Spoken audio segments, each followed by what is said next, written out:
evening, folks. Welcome, welcome, welcome. That's right, go hard, go home if you missed out that little chat before. If you got a sneak preview, our technical difficulties before we even started. You're welcome, folks. You're welcome. And of course, this is the Wobbly Player Syndrome podcast. Thank you very much, Polly Hill, for another sub. Here we go. You got to give it a little time, otherwise you miss it. Esvel's also resubscribed. Thank you very much. So, there it is. Thank you very much, folks. This is, of course, so close to a hype train. So exciting! This is, of course, a Warhammer 40k podcast at the moment with pictures. Hello, pictures with pictures. If you are joining us tonight, we're not going to say they're pretty ones. Oh, that's harsh. It's harsh. Can't help it. The camera's doing that to us. We're very pretty in person. It's all the camera's fault. Speak for yourself. Speaking of speaking for yourself, we have 5 of us here. We'll start off with not safe for work, Mark. G'day, mate. Hey, how we doing? Good. Safe for work, Mark. Hey, everybody. Apparently we told him it's smart casuals while he's wearing a collared shirt. We have Radio Mike. Hey, hey. Yeah, that's all he says. That's why we call him Radio Mike. He only uses 2 words. We have Adam. I'm so comfy I'm doing this from the lounge room. It's my new position. That's going to be interesting for the podcast when people talk about position. And, yes, it is. And I am Greg. Some of you may know me as Red Belly if you're watching the stream. Hi. How's your week going? How's your 2022 going, folks? Yeah, shove that up the arse of someone and walk away. Yeah, next question. Yeah. Yeah, I think the scab on my forehead says it all. And my one-armed sunglasses, that's pretty good too. Yeah, it's been a day. Yeah. Oh my god. Yeah. I am exhausted. I did a lot of running on the weekend. I umpired for one of my kids' AFL games, and then my wife stood around chatting too long, so I ended up running for the game afterwards, which none of my kids were playing in. Think of the exercise. Oh, then I played cricket on Sunday, so yeah. And then, of course, tonight, the martial arts, so good night. Yeah. So it looks like pulling a rotator cuff throwing dodgeballs at 10-year-olds, so that's my excuse. Nice. That's always fun. Oh, was at the time. Excellent. You should have been throwing the spinners so they could dodge a dodgeball. Dodge a red, You dodge a ball. can dodge a dodgeball. That's it. Absolutely. So I just realised our chat on the screen is very tiny, so only tiny people can read it. What? Only tiny people can read it? That makes no sense. Well, It that is is episode tiny. 52. We have called it, well, I called it, nobody changed it. So it's called What's the Narrative, Kenneth? Oh, you can tell us that dad jokes are popping out there. I'm not Kenneth, so I don't know. No, there's no Kenneth here. It's fine. We'll move on anyway. But we're looking at, there's several game modes of 40k, and we're going to have a look at the narrative side of things tonight. But we'll talk about a bit of other things as well. But before we get to that, we've got the most important part. I know he's dying to talk about it because it is his world. Radio Mike, what came out this week? Well, actually, the thing that probably excites you the most, I presume, was the announcement that this weekend the new Chaos Marine Codex is going on pre-order. It's Adam who's the one excited about that. Well, you were complaining that there wasn't enough Chaos stuff. True. So It's true. I was. But that's unlike me. I'm a very humble person who never complains about anything. yes.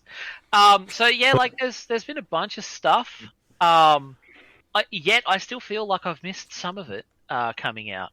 So we had the Kill Team Morok expansion, Codex Chaos Knights that came out properly. We didn't actually touch on that properly last time. Or? Oh, didn't we? Well, that's all I've been doing for the last weeks is Chaos Knights. so many Chaos Knights. The new War Dogs look really cool. I bought the army set that came out, but I haven't even opened it because... Well, that's what I've been working on. I bought the army set, and that's all. I've barely touched the codex because I'm too busy. I'm excited. Toys! Yeah. It does look very cool. I've been trying not to distract myself from the war on grey plastic.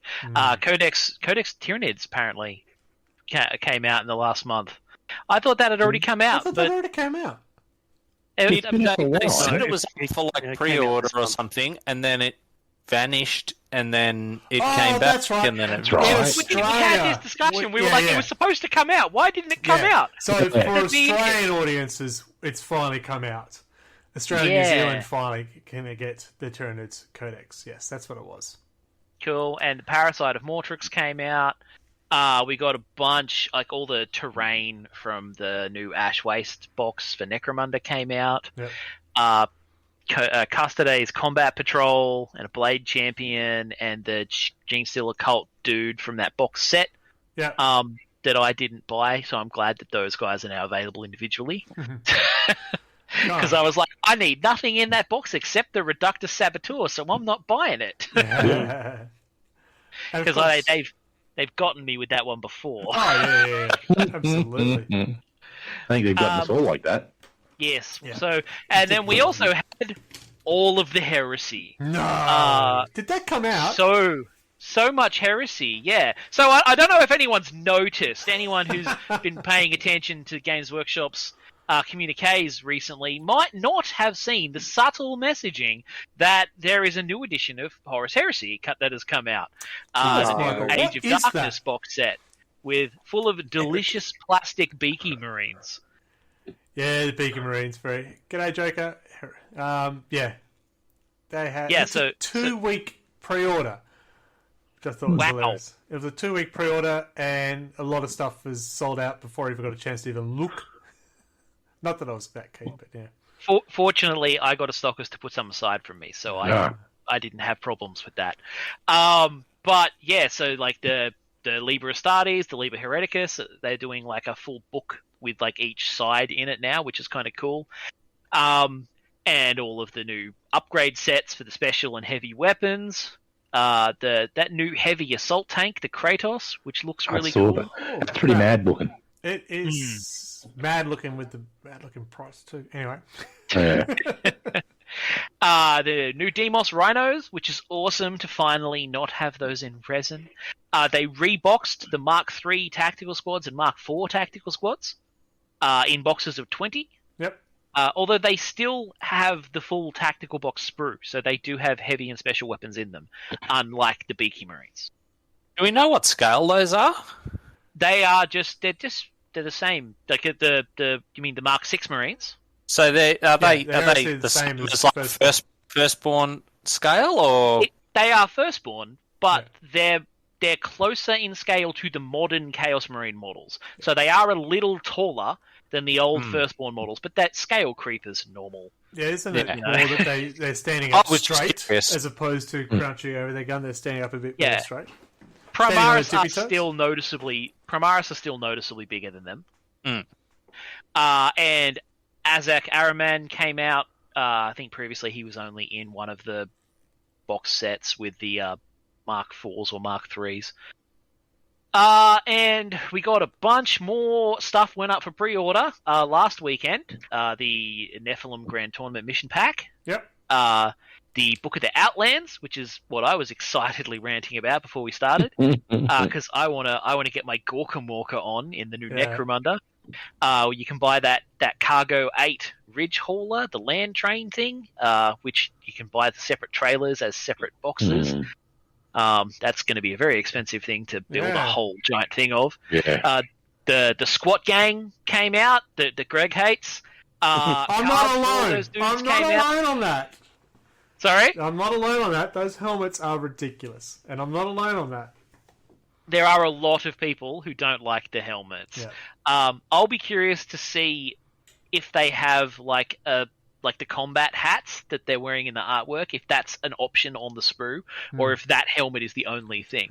I'm curious to see that, and I wouldn't be surprised if someone makes like accessory heads for them of the thing that's on the book. Mine will probably have the ugly helmets just to annoy people. And then there was the new Orlok Bounty Hunter on the quad bike is going up on Forge World, surprisingly. I think I was expecting that to be on Games Workshop. But yeah, the new characters and stuff that they've been advertising, they're all Forge World for Necromunda. Yeah. And I think that's all up, and then coming weekend we got Chaos Marine stuff. Huzzah! Yes. Finally. Some love for Chaos. Yeah. And it's not quite October, so they've done well. Yeah, Chaos will be coming out before October. They will pip it. Well, they still have to survive 2022. Yes. Yeah, and some of the sneak peeks are looking pretty cool. I was Pretty particularly scary, saw actually. The Demon Princess one that caught my eye. Basically, it's better than the Death Guard and Thousand Sun Demon Prince. And Abaddon the Spoiler, or whatever his name is crazy. The Obliterators are like killing machines now. Yeah. Yeah, the whole Chaos Space Marines finally being better than Marines. Like, if those stat increases are to be believed. 2 wounds. But it's not just that. It's Like 2 wounds and 3 attacks each. Yeah, what they're saying in that sneak peek. Mm-hmm. Like, for a basic fucking Legionnaire, that's impressive. Yeah. There'll be some power creep that they'll wipe out later. The Smooths be underpowered. Oh, the next Codex out will be Space Marines. Don't worry. And then also, don't forget, you can actually have a Psyker in that Legionnaire group as well. Yeah, I mean, a lot of Chaos players have complained for a long time that a 10,000-year-old Marine should be able to wax a 300-year-old Marine. So it kind of makes sense that they're individually more powerful than it makes sense, a normal Marine. The way I feel, I could easily beat a 20-year-old up. Oh my god. Oh, my hurt everywhere. But no, it'll be fine. I don't know. Does that work? Because, I mean, being only 300 would mean that you're not creaky and old. Yeah, that's what I'm saying, yeah. I'm the creaky and old version, so I should be able to beat up the... Yeah. I'm more wise than the 20-year-old. That's hopefully true, hopefully. Still, that they should probably get a psychic bonus. You know, it's floated around the void for God knows how long, and pick up a trigger or two, and maybe cop a physical deficit for it. Yeah. It'll be interesting. I'm looking forward to see the full book. So that's good. Yeah, like I'm not a Chaos player, but I'm kind of curious how it shakes out. Yeah, I'm not going to pick up a new Chaos force. I've got enough new forces this year, but I'm very keen to see how they go. I'm going to be away, so I'm going to need Greg to pick up my Codex for me. I think my weekend's now planned. Excellent. Yeah, I have a bad likelihood of starting a new heresy army at this rate. Yeah, there's a few people trying to convince me to do that, and I said, if I never do, I'd build White Scars. Are you doing it? Are you doing it? No! I've already started 2 armies this year. I cannot do a 3rd. And painting white. Yeah, start a new Salamander army. Just paint them a darker shade of green. You need more green, man. No. At least you wouldn't have to buy any more paint. Yeah. No. I'll say it again. No more green. I got enough salamanders to go finish. Anyway, you touched on the other one that's pre-ordered the Grand Tournament. Nilahililhilm? What is it called? Nephilim. Yeah. I just want to bring it up because it was a sneak peek of the command points, which there was a lot of talk about last week. Of only having 6 command points, but generating 1 command point not only in your command phase, but in your opponent's command phase. And how is that going to affect a lot of teams, a lot of lists and stuff like that? Adam, how's it going to affect lists? Well, I guess, I mean, you trade your Alpha Strike for a sort of slow burn. Yeah. I like it. Yeah, I can kind of see that, yeah. I redid my Tau list for the 6 command points. I can still do the Alpha Strike with the Devilfish and stuff like that. But as I was saying before, I've had to redesign from 2 Vanguards to a single battalion, so I'm now going, instead of multiple 2 units of Crisis Battlesuits, just 1 big group of Crisis Battlesuits. Yay! And stuff like that. It's just I had to redesign what I want to have. And the Hammerhead made the list as well, which Greg loves the Hammerhead. Yeah. But that's a great point. But, I didn't ever thought about the command point is the actual additional detachments. Of course, that's still going to be 2 and 3 command points to bring in additional detachments. Absolutely. And it actually drops, that's what I mean. I went the Vanguard and went, I'm already at 0. Ew, I don't like that. Yeah. So I had to redesign it. My demons, I had to redesign my list, so no more big exalted 4-3 keeper of secrets running around and stuff why like couldn't that happened earlier? Yeah. Now you're only going to have 2. Need 2. 2 or 3, but and they'll give me 3 command points to play with. But that's the thing. You've got to rethink what you want to play. I believe you've got to look at your list and go, which ones do I want to play with? Yeah. Because 1 point for your warlord trait, 1 point for a relic. You've got to think and go, yeah. Do I want to burn 2 command points straight away? Or do I want to do an Alpha Strike? Or do I want to do some, like your Astra Militarum, the Orbital Strike, straight away?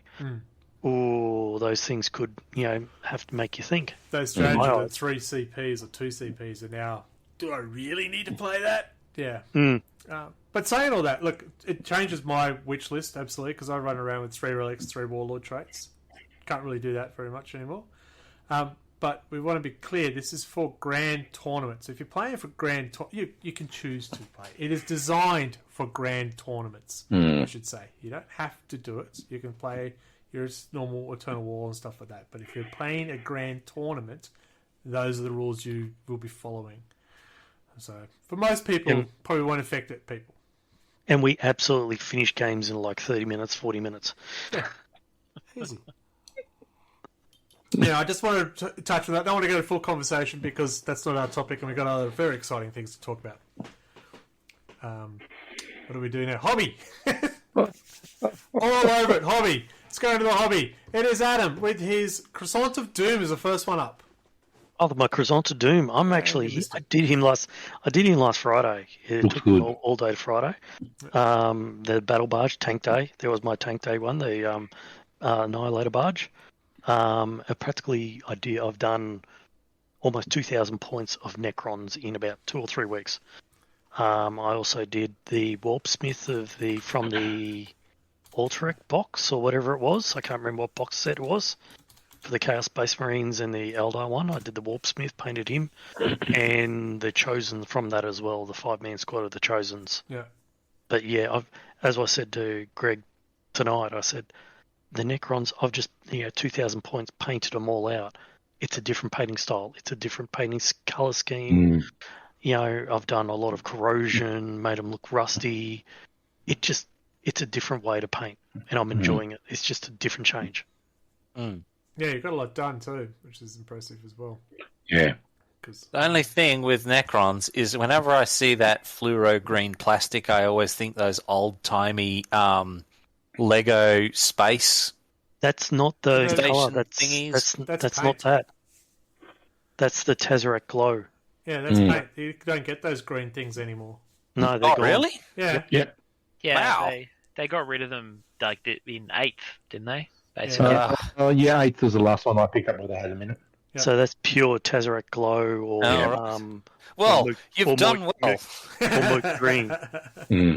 Now I you've got me trying to remember what those Lego guys were called. I know it was the Blacktron, I think. Yeah, were the bad yeah. guy ones.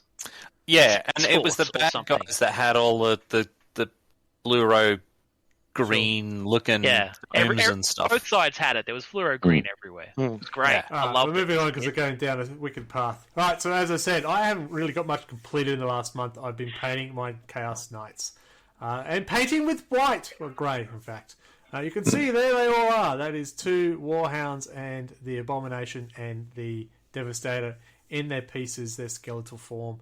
And I'm having really a lot of fun to put together. I can see why you're in love with the Knights, Michael.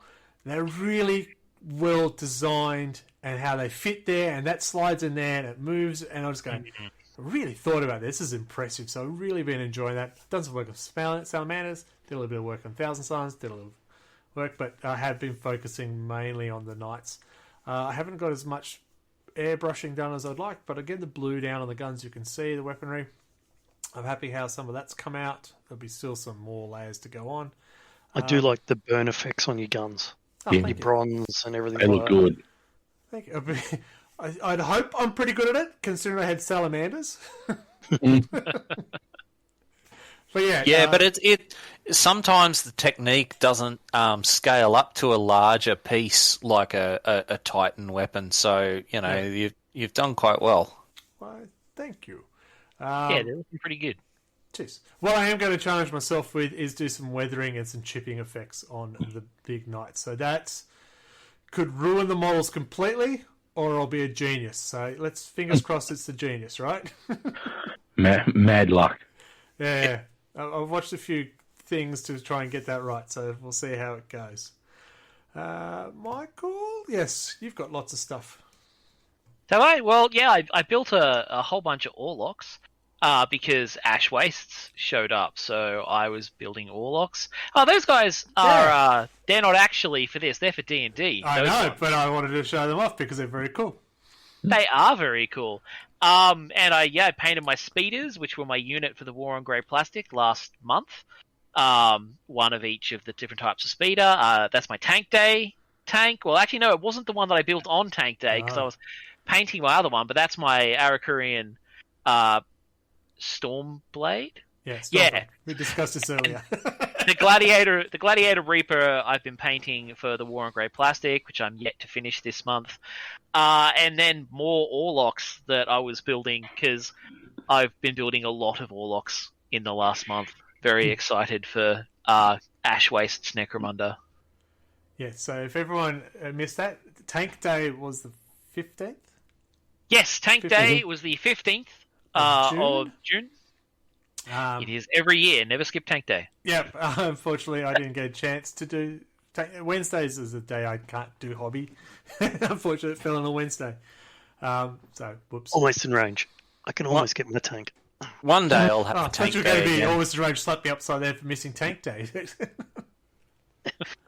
Yeah, just reach across. That actually, I just need the hand to come from the other one. what You you on were the boys saying. walking. What were you saying about painting with white actually reminded me of something that we didn't discuss in the new releases. The upcoming re-release and reformulation of white spray paint that looks not shit. Yeah. And contrast as well is expanding so too. Quickly Yeah. pop over here. Yeah, so yes, they've announced new paints. Most of it's contrast. Yeah, Paints, so really. new contrast is cool. I'm just excited that there's going to be a new white spray that might spray properly. Because I hate the current white spray so it's much. Horrible. Oh, it's like spraying chalk powder on your miniatures. No, okay, I've never had any problems because I base all my Nighthawk with white spray. Speaking of you basing everything on white spray, here's your hobby effort. Sorry, here's your hobby effort. He says, folks. Yeah. Yeah. So while I may shiny. not have accomplished as much as some of the others have, I have been trying to smash through my pile of grey that's currently under my work desk. Yet again, I'm just having fun painting these buggers. It's as you said, Adam. It's like it's a different style going from something to Necrons. For me, it's going from Necrons to these things and learning how to shade properly, how to dry buff properly, learning to do some of the highlighting and stuff. And it's just some of the stuff I'm coming up with, like that one that's on there now, the dude with the big sword. He's one of my favourites. This lady playing around with basing, taking a little from you there, Greg, trying to actually get some work on bases and make them look different.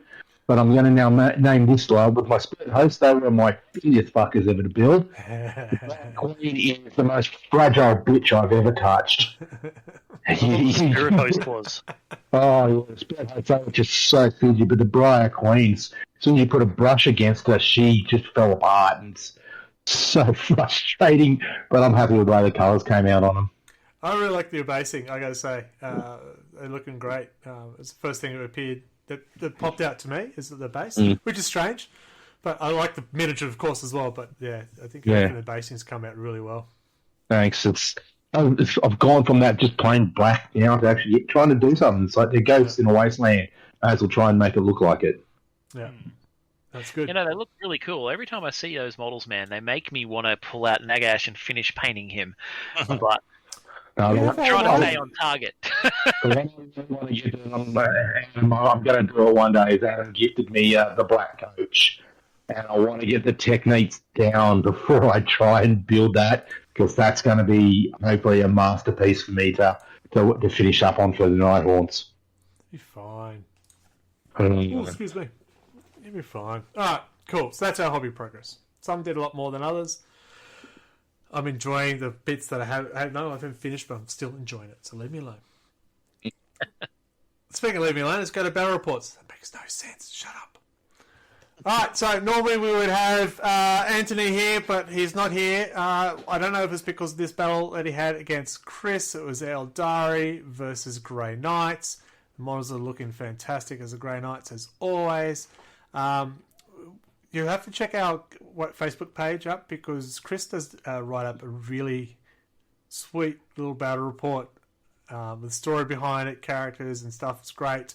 I'm not sure if Anthony wants to read the story again, because unfortunately the Grey Knights did not do so well.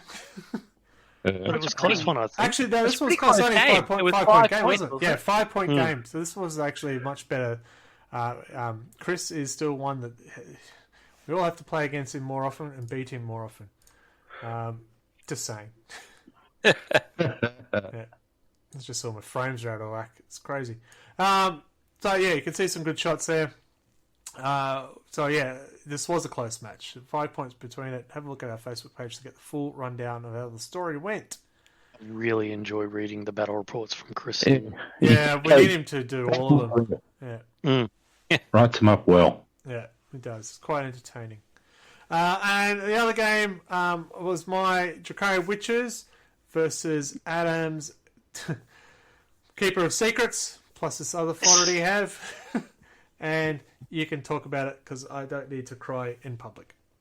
Well, I think turn 2 I was waiting to be kicked out of his house. Well, Well, it really just started with 3 Keeper of Secrets, Shalaxi, which is the named Keeper of Secrets, and Bellacore. They're the ones that survived, and then it was just 2 Fiends, a lot of Demonettes, not that many Demonettes, and some Seekers, which are the Riders. But the Keeper of Secrets were just like, couldn't kill, nothing could kill them, Oh, because my God. they're all exalted. They were all exalted. They all had the shields. So it was like a 5-up in Von, 4-up in Von, but No, they get it also right. had the the wound on a 4+, 4 up Disgusting in bond, Resilience. and disgusting resilience. and also -1 for hits and minus less 1 damage, and it's because of the rolls which I did for the exalteds.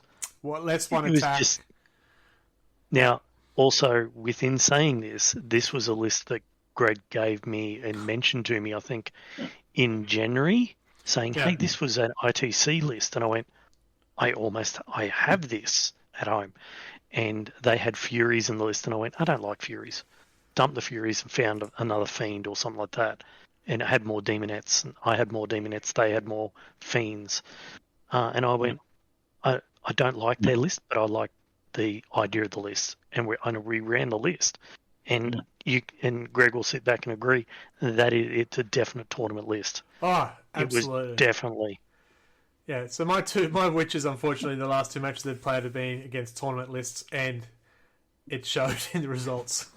And unfortunately, yeah, I just could not wound these Keeper of Secrets. I was getting rid of all his chaff, but I just couldn't. I thought I was trying to stay away from him and shoot him, but because they move 400 inches a turn, you can't get away from it.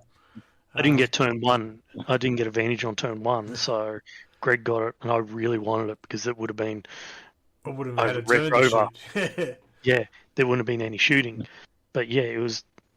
I brutal. can see why those. It's not those lists, but I would hate to be on that side, facing it. Well, if you're that serious about tournament, there would be another tournament list against you, so that would have some. They wouldn't have a full witch army, which Yeah. yeah. No, That but was if fluff. someone, I can see when someone brings in a tournament list and you're not a tournament player, Oh yeah, it's like, I'm sorry, but Merry Christmas. yeah, very much so. So in the end, It was game over by end of turn 3. Yeah. Yep. I started well. I had a really good, because it's Tempest of War we played. The first 3 cards went, sweet, I'm 15 up. Hey! And then everything else after that was kill this. Went, no? Kill this and shooting. Still no!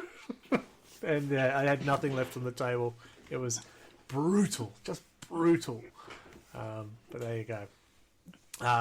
So that's it for the core ladder matches. It still keeps Anthony on top, but now Adam is tied with the same points. It's just his win percentage is a little lower. So it does make it interesting for first, second place. Somehow I'm still the on to third, even with 9 losses this year. And Chris is catching up. He finally played his bonus point for the first time, so he's actually made it a 2-point difference between me and him. Damn it. That was my only way I was going to beat him. So it does make it interesting. We did have Crusade night, which leads nicely into the narrative play we'll talk about tonight. So we had a Crusade night. We had 2 games running at a time. I took my Death Guard. There they are there. That's my Death Guard list. Yes, that is before the Terminators entered. I got to play Anthony with his Blood Angels first up. I'm just trying to remember how that went. Very well. It was very close. It was only 7-point difference at the end of the match. But it was a lot of fun. I really enjoyed Crusade match because it does have a nice feel to how the way plays and stuff like that. The other match was Eldari Chris again versus you. My Tau. Your Yep. Tau. And it was a bloodbath. It was like whatever you killed this turn, it comes back next turn at the edge of the table, and it was just like rolling thing. And Chris beat me by an astronaut. It was like 90 to 85. It was not that much. But yeah, it was just a bloodbath. It was just straight in, pure murder fest. Very enjoyable. And then, got a couple of experience points for them for the next round. Yeah, so I like the narrative as well, but we'll discuss that later on. Yeah. And the third game played that was, again, my Death Guard versus Eldari. But I had enough points to bring in a new unit, so I brought in some Death Shroud Terminators. And I table wiped the Eldari. So I can win in Crusade. So that's what I'm playing for the rest of the year. Sodja. But that was a very one-sided battle because it was tabled. It was 90 to 20. So Death Guard in that small size battle does really, really well. Yeah. So there you go. Tip for all the Crusade players. I think it'll different when the forces get larger. It will balance out. But we'll see. We shall see. But that's all the battle reports. So we were more planned, but life 2020 gets in the way of things, unfortunately. We'll see what happens next. And if you'd like to the party, yes, my glasses only have one arm. And yes, I know. It happened right before we pressed record that the arm decided to go, I don't like it here, I'm out. It's what all the unhinged people wear. Yeah. Looking cool. Get it? Yes. I see what you're saying. Sorry. And on that note, we're going to have a break, then we'll come back and talk about the real stuff we want to talk about. What's the narrative, Kenneth? I'm not there. Shut up. Let's go to a break. We are Rollers, and we have the games for you. Be it board games, card games, dice games, or party games. You name it, and we have it. Find us online at rollersboardgames.com and follow us on Facebook and Instagram at rollersboardgames. From acoustic to distortion, Storyboard Concept is music that's honest, relaxing, and full-bore rockin' music. Follow Colin at storyboardconcept.bandcamp.com. And I'll do the last sip. I'll give it a nice slurp. Got that, everyone? Who's going to give it the last slurp? Yes, that's me. Come back in. And that was just timing of the ad. I wasn't waiting for you to say something silly. It was just timing of the ad. That's what I do. That I control. But welcome back, folks. And yes, welcome, episode 52. What is the narrative, Kenneth? Now, 40k. When someone says I play 40k, there are many ways to play Warhammer 40k. That's one thing I've really enjoyed about the 9th edition is GW are making multiple ways to play the game. No, there's no right way, there's no wrong way. There's a choice, and you're free to how you want to play. You've got classic Eternal War. That's straight out of the rulebook. Use the rules that are in the rulebook. Go for it. Go nuts. Right? That's using your secondaries and things like that. We talked about the new Nephilim, Nephilim. which is The new Grand Tournament. which is built for Grand Tournament and it has Grand Tournament rules such as the 6 CP instead of the normal 12 and things like that. They've got Tempest of War, my favourite way of playing and the only way you should play, but there's no wrong answer, no right answer, but it's the only way you should play. And you've got Open Play, which is brutal. I'm not a fan of Open Play. It's too much of a swing in that game. All of the things, all of the time. Yes.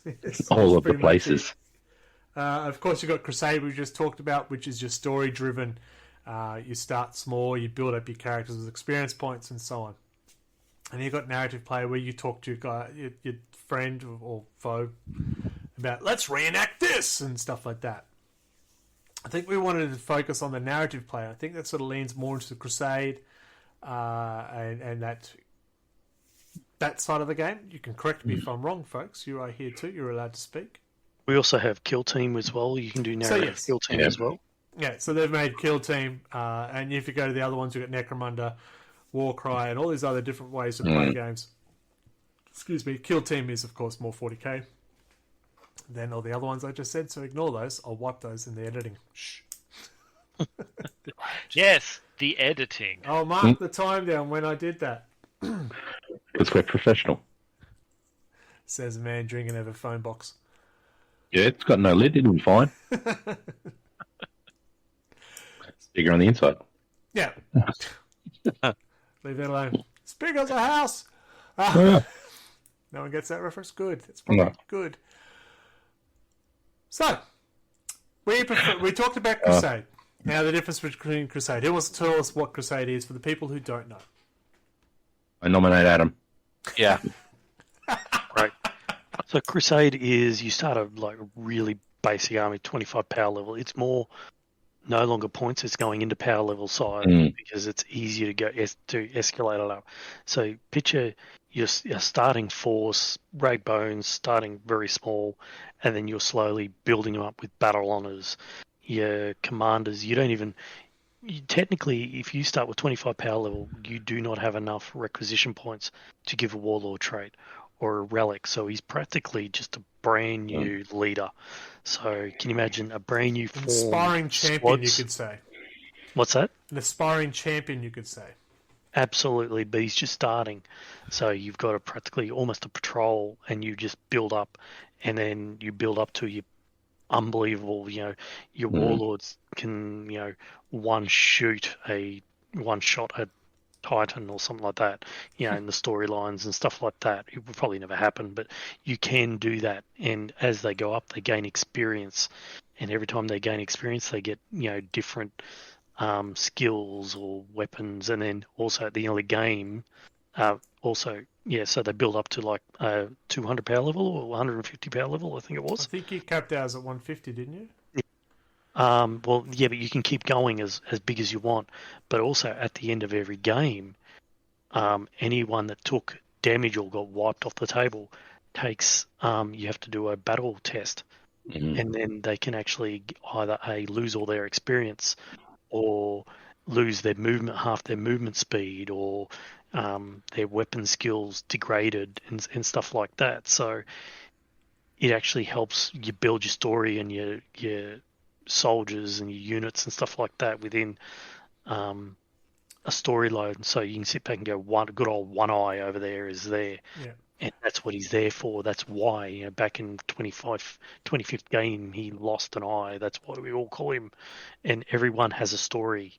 So the idea of every single unit has a data card which has got a storyline and, everything like that. They've got their own names. Yeah, I was going to say, one of the things you have to do when you put them in their list is you have to give them a name. Yep. Because that's how this narrative forms. So if you've got a Joe Blogs, you can call him whatever you want. Joe Blogs works, but it's taken. But then you follow the path of Joe Blogs going through as aspiring champion who's leading this ragtag patrol who happens to bump into another ragtag patrol of poxwalkers grinning at them silly, going, oh crap, but they survived and they got the story to tell. And poxwalkers won't get an experience. Shut up. But no actions, no XP. They're useless in Crusade. I like the idea. I like the narrative. I like the Crusade because you're building your story of your soldiers, of your unit. So it's quite good. Yeah, I find you get invested in the characters. And you might get to a point that they've got so many XP and you've got to build them up and they might be the last person standing. You start running. I don't want him to die! But it becomes a very interesting play then because, we all play the game to have fun, right? If you play the game to win, this is not. Just go away. Crusade's not for you. It's to have fun. So what are the additional elements here, like in terms of like rules and stuff like that? Do 40k rules? Over and above, just like a regular rules and army. So it's still a regular 40k rules. So you've got the same stratagems and stuff like that. You start with if it's a small army, you only get 3 command points and stuff like that. You can design your story, your battle to be certain things. So if you sit back and go, this battle, the winner will get 2 requisition points, whereas the loser will get 1 requisition point. Whereas the next battle, because it's a massive battle, the winner will get a automatic relic. Yeah. So is all of the stuff that decides that and tracks your names of your stuff, like, are you getting that in the codexes, or where are you getting all of that from? So the most annoying part of a codex is where the Crusade rules sit.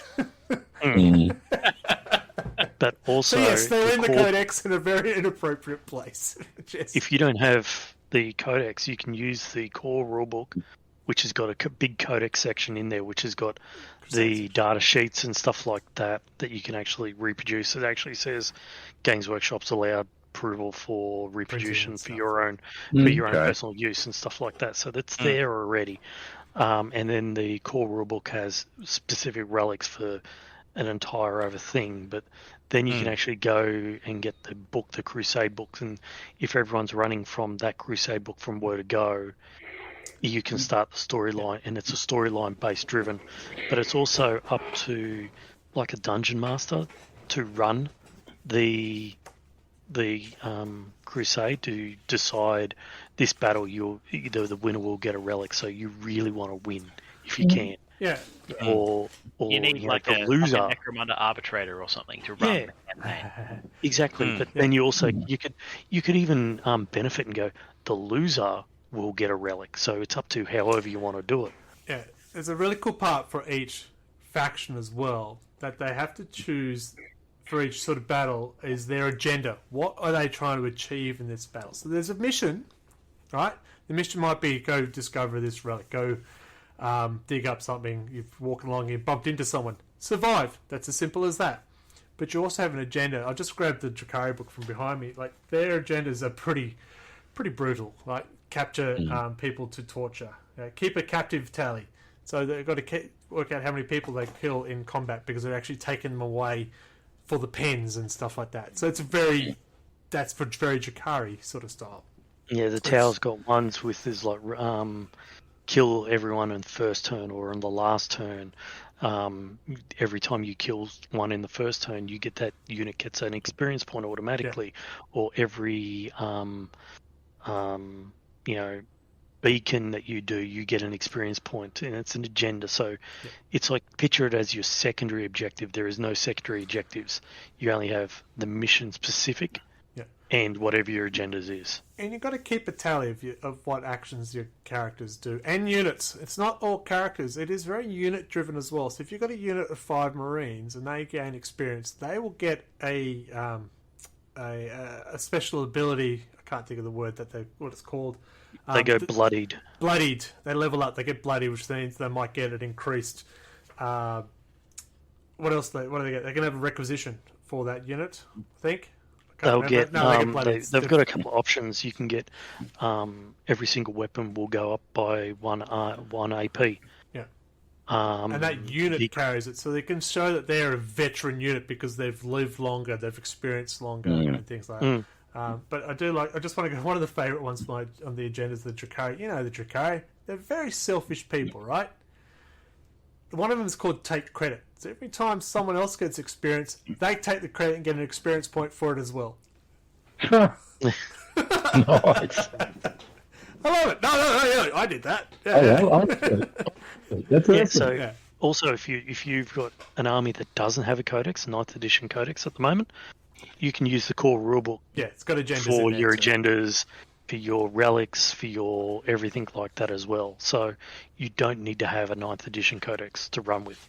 And one of the other cool things, if you're interested in, we try to run in past a territory game. Everyone's landed on the same planet looking for something, and it's quite harder to do when you try and do it with 40k normal rules. They actually have the rules that give you territory advantages in this Crusade rules. There's a whole list for the Drakari if they got certain territory dominance and what they get out of it, and things like that. So that's easier to make that campaign style of play as well. Also, it's good for the thing of, say, Mark, you want to come into the Crusade, but we're already halfway through the Crusade. No problems. Come on. It doesn't matter. You look at the people's XP or Crusade points.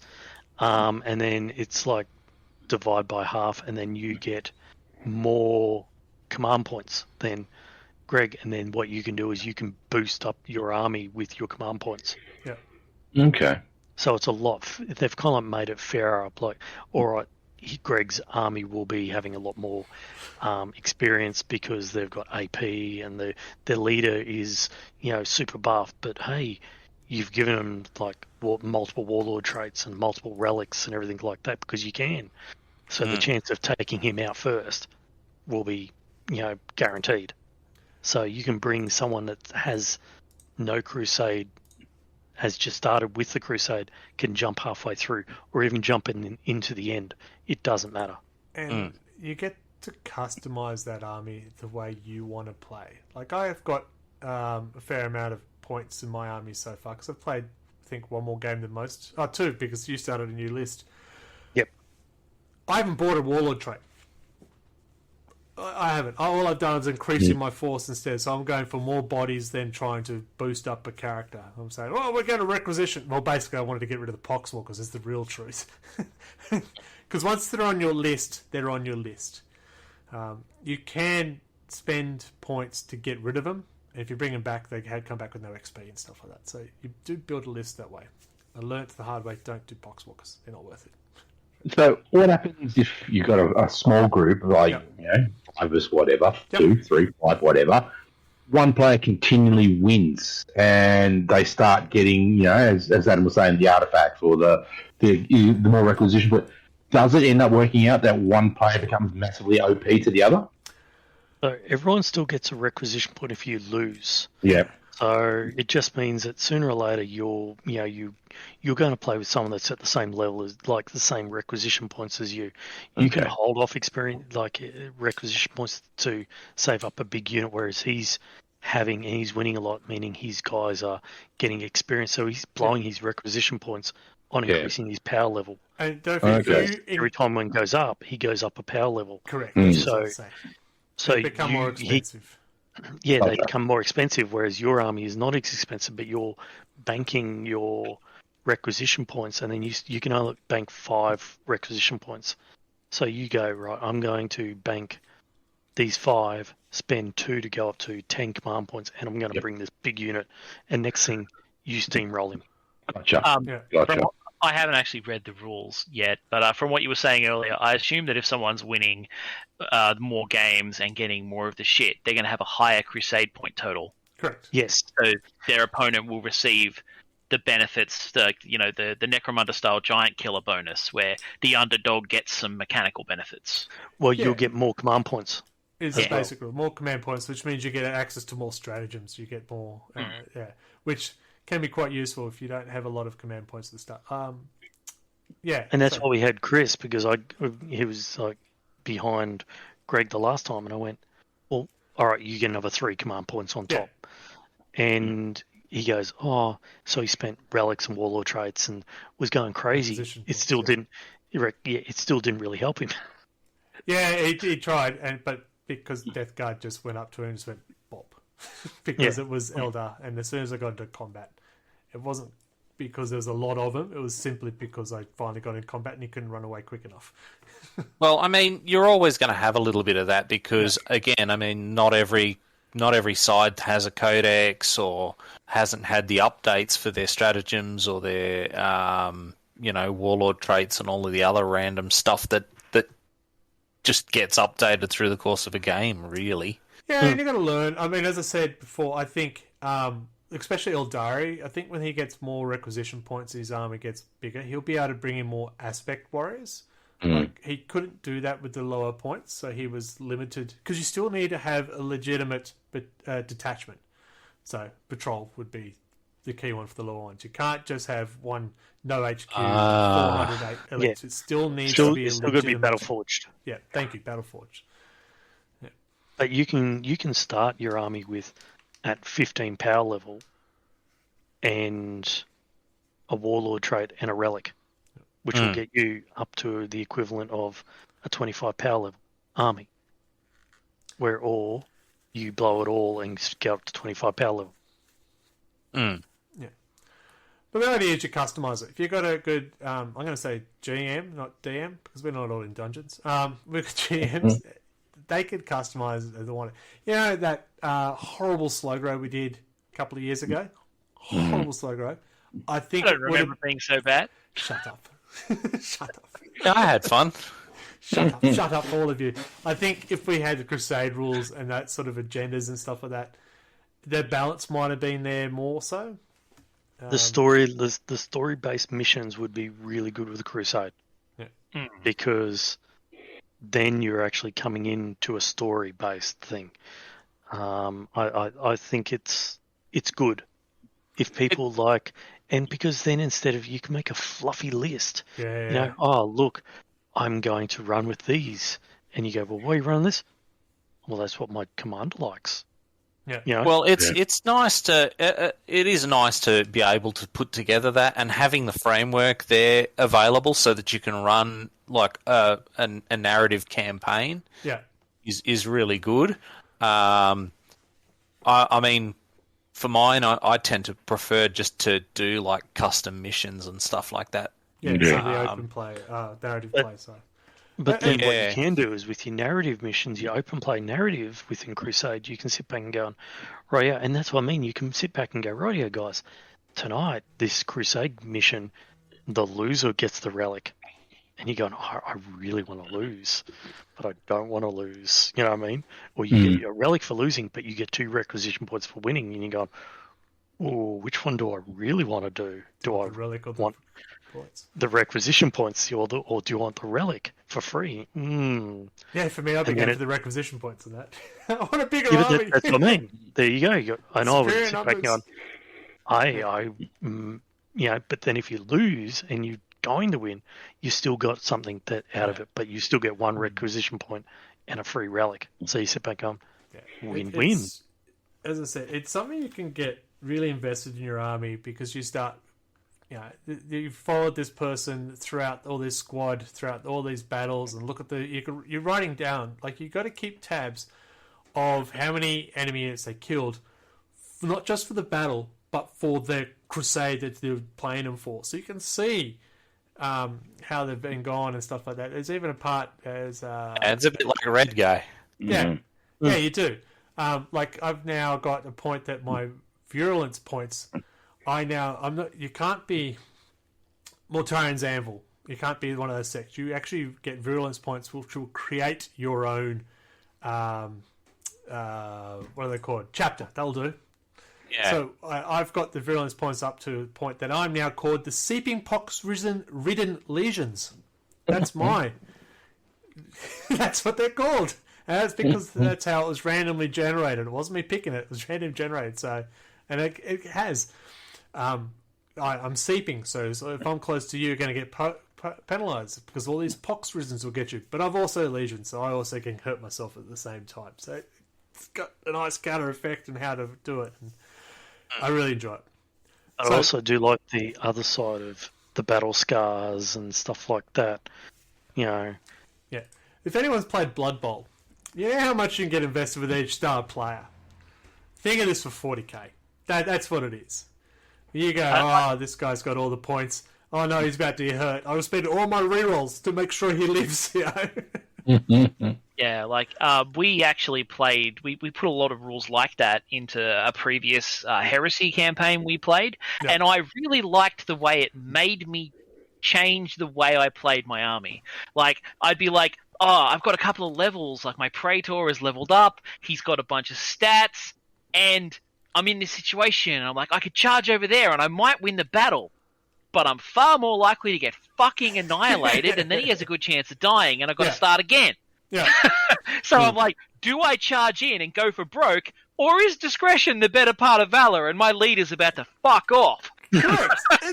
You can play it that way, but you might have, like, if it's a Khorne Berserker or something, like that, well, he's got all these points. He could go over there, and he's going to be better if he lives, though. But I'm a Khorne Berserker. I'm charging, because that's what they do. Yeah. That's where that Fluffy can get into it, yeah. And this is also where some of the rule of cool comes in, where you have those cool moments where they're not necessarily in your favour. It's like how the joyousness of Perils of the Warp, or rolling 3 jam dice on your rapid fire or something, Yeah. It just, as I said, it just gives that flavour. And you can have.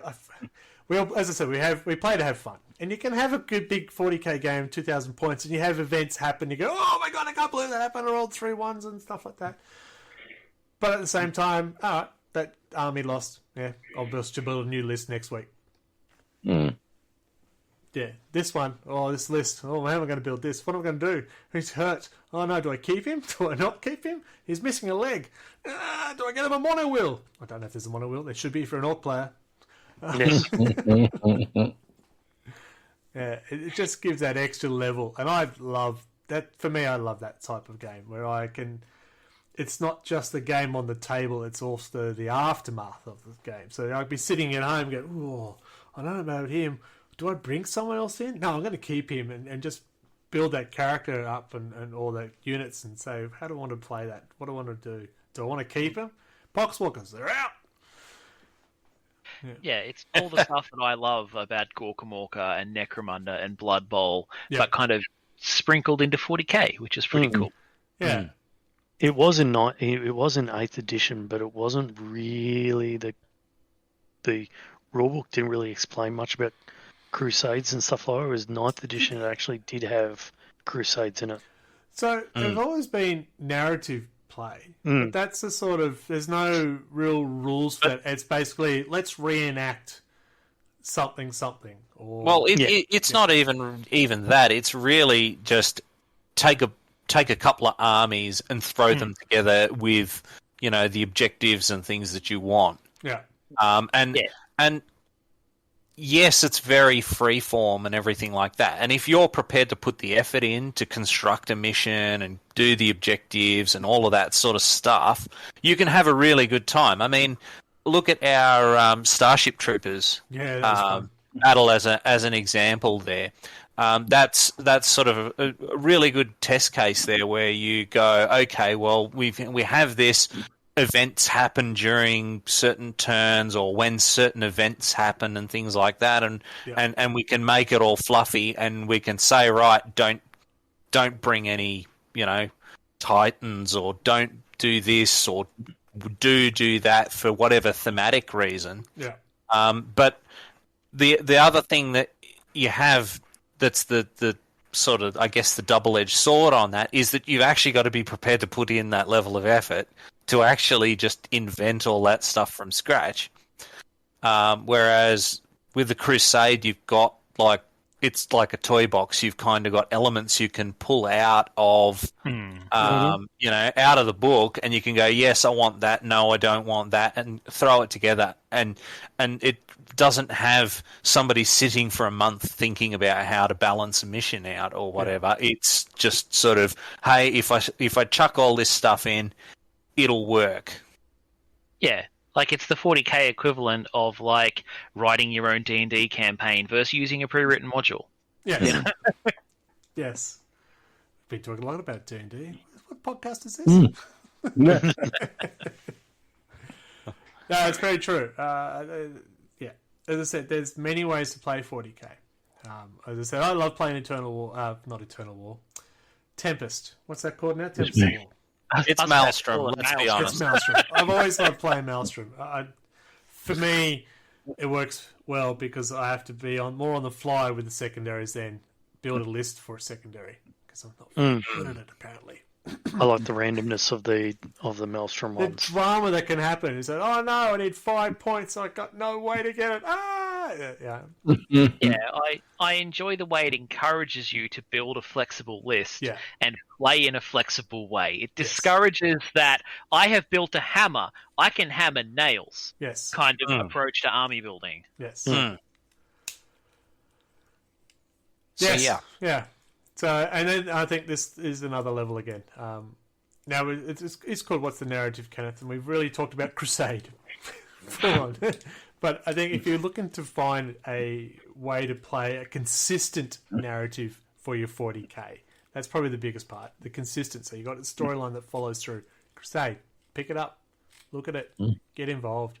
I know when they first announced it, the big, oh my God, so long ago, you can now play Crusade! And that was it. I was spent. That's why I wanted that, been wanting that for ages. True, we've only just started playing Crusade finally this year. Doesn't matter. We got there. But we tried it last year, but events happened where we couldn't continue it. Yeah, things have happened. Yes. The world. The world is not in yes. Yeah. Gestures menacingly to the outside world. What about narrative? There's narrative in AOS. I feel like AOS seems to have a bit more narrative than the standard game of 40k. Yeah, I haven't touched the narrative side. I've just been going to the open battles and having a bit of fun there. Just hammer down, turn up, turn it.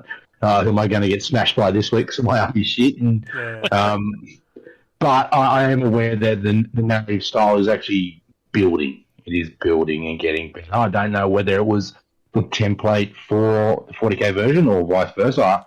I haven't experienced it enough, so I'll have to have a look into that. Yeah. There you go. Spoke about AOS. You feel better? Yeah, fuck you. Fuck you.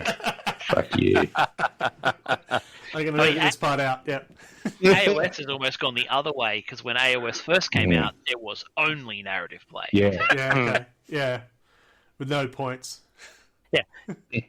Yeah, where the points where the questions are made up and the points don't matter. Yeah. Yeah. I keep thinking I'm kind of glad I went away from that. Move it. Oh, okay. So, what else about narrative? What do you want to say about narrative, Mark? What has it got your interest? Because you can start small. Like you could use it as a slow grow, or you could use it as just existing army and just try and build some intimacy with it. Yeah, and that's exactly it. My attraction to narrative is always that the focus isn't always just on I must crush the other army into the dust by turn 2 kind of mentality. Yeah. And it does flesh things out. You know what I mean?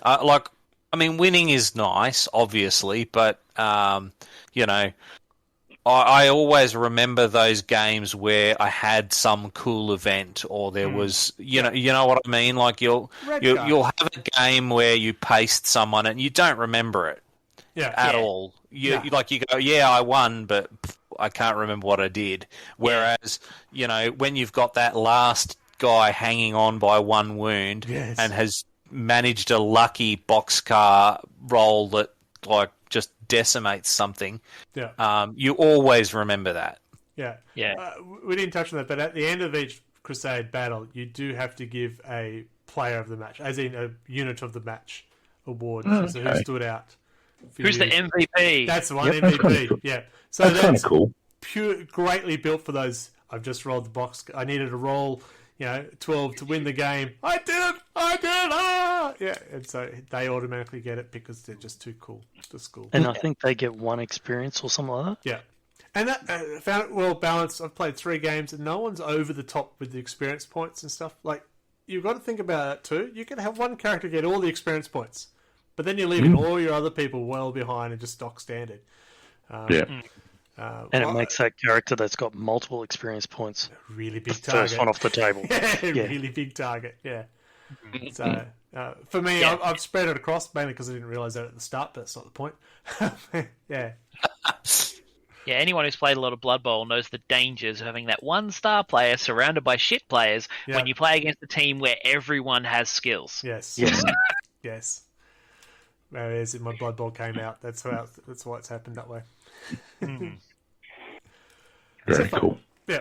So that's Crusade. That's how, if you want to play a continuous narrative game, take a look at Crusade. That's the way you're going to build your army up, get some character behind it, invest in the units themselves, kick out the poxwalkers. I think I've said that just once so far.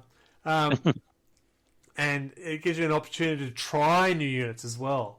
Like, I've never used this unit before. I might put it in, see how it goes, as opposed to having a 2,000 point list. It's a new model. Usually the first one dead. We all know that. New model syndrome. But don't be afraid to throw out the rulebook because, as I said, a free-form narrative thing, you're really only limited by your imagination when it comes to any scenario or anything you want to play. I mean, some of the lists which I've seen on Crusades, and you hear people talking about, this is my fluffy list. This is what my commander would run. He likes these things. Yeah. Would I do it in a normal game? Hell no, but it's a fun list. Yeah. And see, you can always create a story as to why a unit or an army or a detachment has been created with shit units. Yeah. Yep. And, you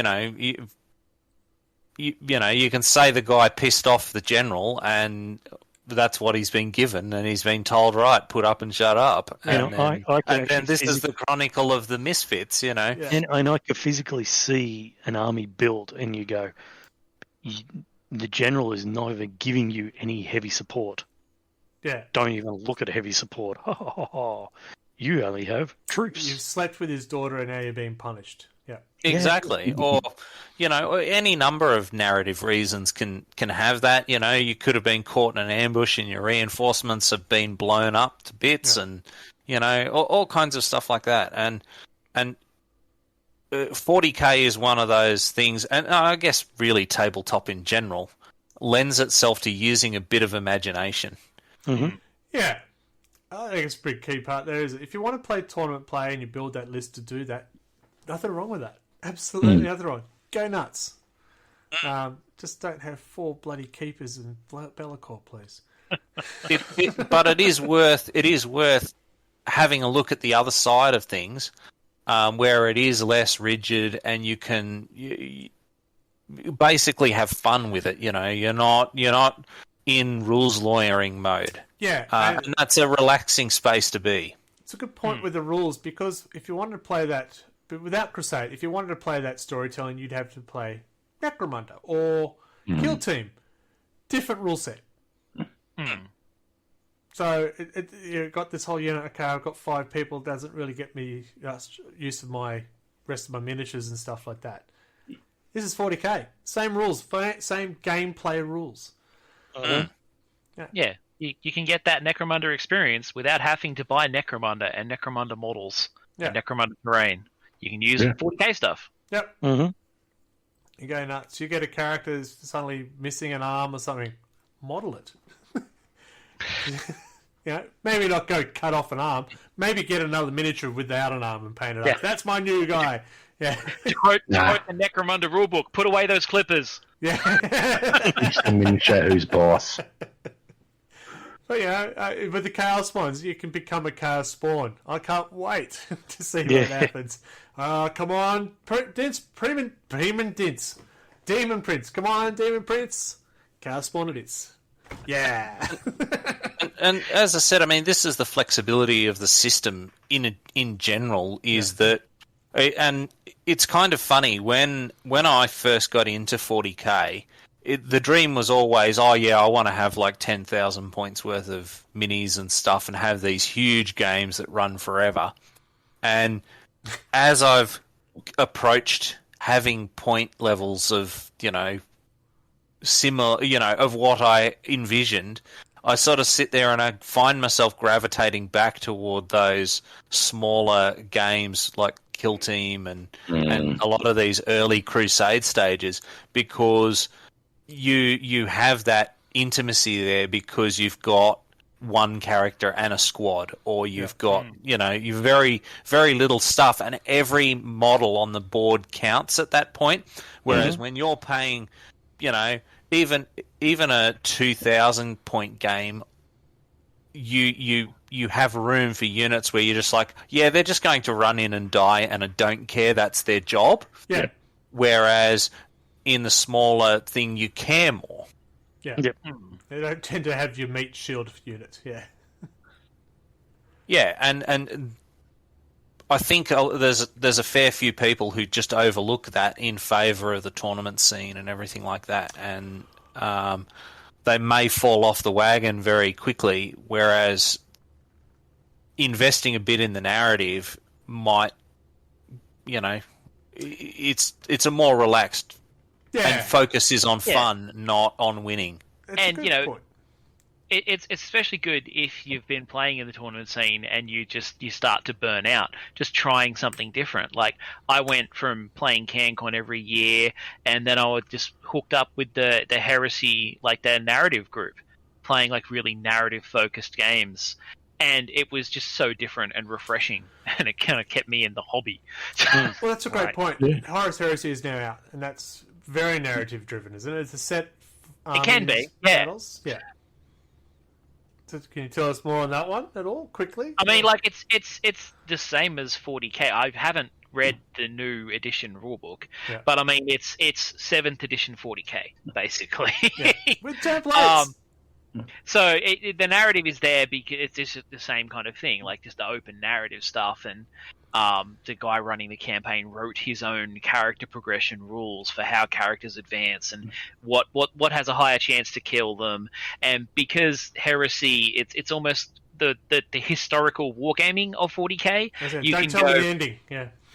You can go, well, because it's, you go, I want to use this chapter. Like, I saw one guy is building the Nemesis chapter from the Ultramarines, which is the 226th chapter of the Ultramarines Legion, and they had a specific color scheme, and they participated in different specific battles, and they had specific compositions they used. And so you can do that, or you can just build something crazy. You can choose to play it in a very kind of really interesting historical wargaming way, or play it really narratively, or just play it the same way you do 40k. Yeah, my understanding is, they've got very set. We're going to reenact Estevan, or we're going to reenact so and so. That's what they can be. There are people who do that. But most of the stuff I got involved in was like, I was involved in the Baylonian Insurrection, which was a map campaign where, we had designated warlords for the traitors and the loyalists, and we had to decide which planets we were going to invade and which players and which legions would get sent to which planets and how big the forces would be on each planet. And we had to keep track of our supply lines and build fortresses on the planets. Like, it was crazy in depth and really fun. Joker's just got a comment from Joker. The Joker paints. Mission with GT style players, you need to fork out a new book every 6 months. You do now. Every 6 months, a new Grand Tournament. For me, the versatility of Tempest, open war, to run a slow grow Crusade without having to fork out to get special books all the time. Yeah. Yeah, 100%. I mean, I totally agree that it sucks that they've like annualized the rules. Not annual, Basically. twice a year, every 6 months. Part of me is like, at least you have consistent rules now. Okay, so just with that though, they've made a very specific classification in the new book. It is for grand tournament. So if you're going to play in grand tournaments, you have to buy this book. Right? Yeah. Well, your points are now free. Remember, we used to have to get those points upgrades, but they're now free on the community side. So that's no longer required. So I think with this one, they've really made it quite clear. If you want to play your everyday game of 40k, you don't need this book. You can use the existing books you have. See, the flip side to that, though, is that you're not stuck with last year or 2 years ago's grand tournament rules with some busted rule that's putting some dude chucking down half a dozen Storm Ravens as a spam list. Stopping you from not you know what I mean? Playing the 6-point level. The only difference with the so there's swings and roundabouts, there, right? The secondaries would change depending on the. That was the other part we could have gone down with the narrative. Is where is 40k going as a narrative with all these war zones and stuff like that? But if we started that, we'd be here till next week. Yeah. There's swings and roundabouts on roundabouts on this kind of seasonal kind of approach they've developed. Because it costs more because you have to keep buying the new rules. But at least, as you say, you don't get stuck with really massively outdated rules for extended years and years and years. Like, we've all been the player who had the shit rules. You know, back when I started playing, you got a rules update when the edition changed every 5 years. And I kind of can appreciate that getting the rules update every 6 months is way better than every 5 years. But it the sucks. rules being updated? Like, we haven't come out yet. I've only gone by what I've seen and from other vendors and stuff like that. It's the only rules update is Grand Tournament rules, so it's a 6 CP and the secondaries have changed.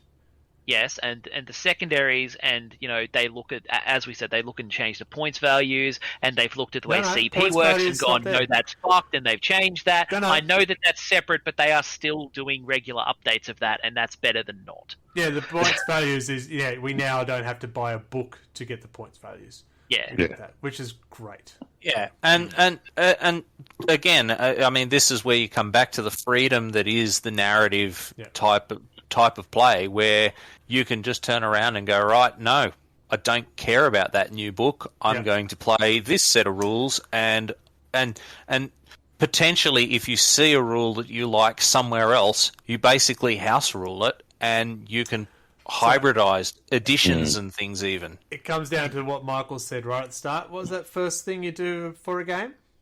Yeah, you negotiate the rules with your opponent. Yeah. Like, how are we playing? Are we playing? What type of game are we playing? How big is it? Which rule books are we using? Is all of the terrain made of explodium? Yeah. Which beer are we drinking? Yeah. That's the most That's important an important one. All right, so we got a little off topic, but I think it's important to talk about as well. Look, we're happy to go down another episode to talk about Grand Tournaments, and then talk about Eternal War and talk about that. We're sort of focused on Crusade tonight because we want to talk about narrative play, and I think we all agree that's probably one of the better ways to get a continuous narrative play. It's definitely the easiest way to set one up, by the sounds of it. It can really help with your narrative play if everyone who's involved can see the rules, and it feels less like the guy running it is making up as he goes along. Yes. It can really help maintain the longevity of your game. Yes. Yeah. There's a lot of that whole I made the rules. Oh, I didn't think of that. Here's a new rule. Yeah. Yeah. It helps. Consistency can help, even with narrative play, where changing stuff is the way to go. Yeah. And you can because I know for Starship Troopers, we went to great lengths to try and make that not fucked from a balancing perspective, We tweaked it a because lot. that was very, very easy to destroy and just make completely not fun.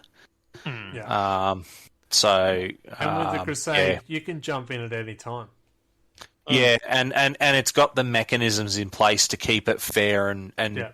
mostly fun. So you might have one person who plays 15 games, only one person plays 2. But when they meet each other, there'll be, as you said, that balancing mechanism to not make it so one-sided. Or you could have a scenario that says, well, you only get half your units. Sodger. Yeah, because there are missions in there that to tweak things and stuff like that. It's not full Tempest of War stuff, but like you can't have any infiltrators. That can suck. Or it has like that mist one that we've got that we had previously that all damage at all range is halved because the map that you're on, the planet that you've landed on, it's in there. That's part of the Crusade mission. Was it? I don't remember that one. There is. There's like 3 or 4 Crusade books which actually has different missions, and one was like different things. Yeah. Just roll a 6 and he gets perfect weather, right? Yes. The old Necromunda with the random terrain effects. Yeah. This game, the floor is lava. That was one of them. Yes. And then there was the whole like non-flying units fly and flying units walk. That's nuts. You weren't a fan of my flying tanks, Greg? It was more the 24-inch flamers that hurt more. The 24-inch flamers. That was such a great game. That's right. I remember that working quite well for me. And on that note, we're going to finish up the night. I want to thank everyone who joined in tonight. Look, the camera's had enough of me too. Thank you everyone who joined in tonight. I think we all agree that Crusade is something you should at least give it a go, especially if you're interested in having that storytelling side of the game, a consistent storytelling. Like you can, I think it's the big key. Consistent. You can have your own one-off games and stuff, but this will give you a nice story. We all love stories, bedtime stories for fun. Who doesn't want to talk about chaos spawns at bedtime? So. Thank you very much. We should do the socials that we all know so well because Michael is all about the Twitter.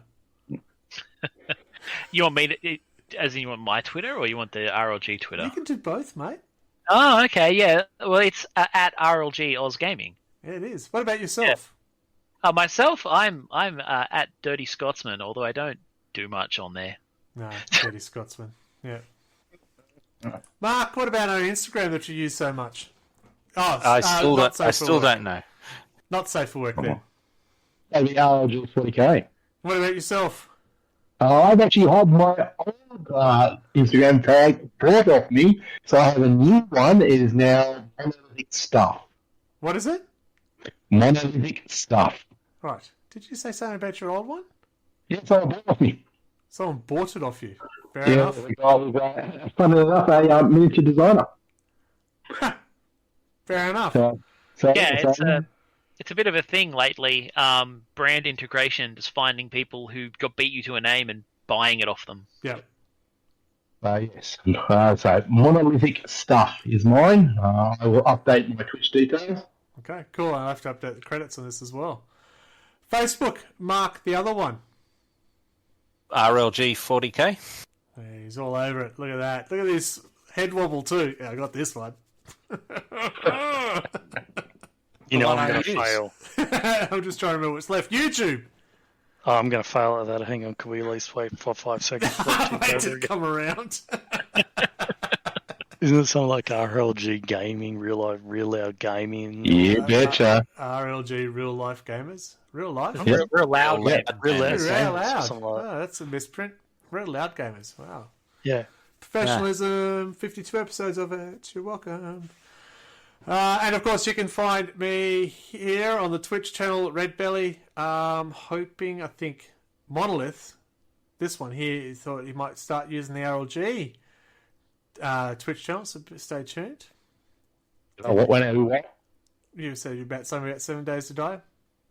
Oh, yeah. I'm going to hopefully, yes, once I figure out how, first of all, how to be a Twitch streamer properly.